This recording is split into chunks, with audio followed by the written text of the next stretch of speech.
মেঘনায় মালবাহী জাহাজ থেকে 7 জনের মরদেহ উদ্ধার। বিস্তারিত দেখুন ডেস্ক রিপোর্টে। চাঁদপুরের হাইমচর উপজেলার মেঘনা নদীতে থেমে থাকা এমভি আল বাখেরা নামের একটি মালবাহী জাহাজ থেকে 7 জনের মরদেহ উদ্ধার করেছে কোস্টগার্ড। নিহতদের মধ্যে প্রথমে 5 জনের মরদেহ জাহাজ থেকে উদ্ধার করা হয়। এ সময় গুরুতর আহত 3 জনকে হাসপাতালে নেওয়া হলে চিকিৎসাধীন অবস্থায় আরও 2 জনের মৃত্যু হয়। ফলে এই ঘটনায় মৃতের সংখ্যা বেড়ে দাঁড়িয়েছে 7 জনে।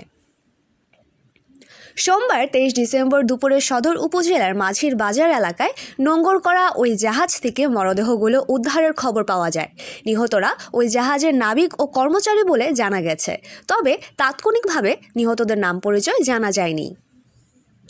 জানা গেছে মরদেহগুলো জাহাজের বিছানার উপরে পড়েছিল। দেশীয় অস্ত্র দিয়ে তাদেরকে কুপিয়ে হত্যা করা হয়েছে। এই ঘটনার সাথে ডাকাতির যোগসূত্র থাকতে পারে বলে প্রাথমিকভাবে ধারণা করা হচ্ছে। পুলিশ জানায় জাহাজে ডাকাতি করতে বাধা দেওয়ায় তাদেরকে হত্যা করা হয়েছে বলে প্রাথমিকভাবে ধারণা করা হচ্ছে। এই ঘটনার তদন্ত চলছে। নিহতদের পরিচয় নিশ্চিত ও ময়নাতদন্তের পর মরদেহগুলো হস্তান্তর করা হবে। ঘটনাস্থল পরিদর্শনকালে চাঁদপুর জেলা প্রশাসক ও জেলা ম্যাজিস্ট্রেট মোহাম্মদ মহসিন উদ্দিন বলেন, এখানে নিয়মিত টহল চলে আর কি, আমাদের কোস্টগার্ডেরও চলে, আমাদের নৌ পুলিশেরও চলে।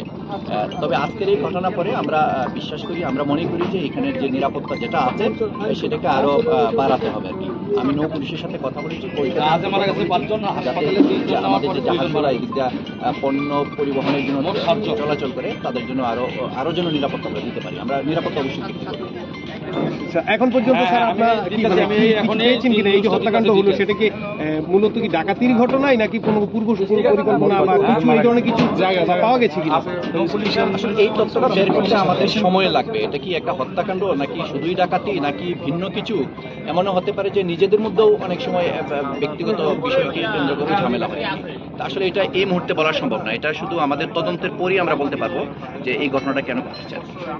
যে এখানে 8 জন ছিল, আমরা যে পাশের যে জাহাজ আছে সেই জাহাজের মাস্টারের কাছ থেকে আমরা জেনেছি, এবং যিনি একটু কোনোভাবে জীবিত ছিল সে হাতের ইশারায় বলেছে যে এখানে 8 জন ছিল, তার মধ্যে 7 জন অলরেডি মারা গিয়েছে, একজনকে আমরা ঢাকা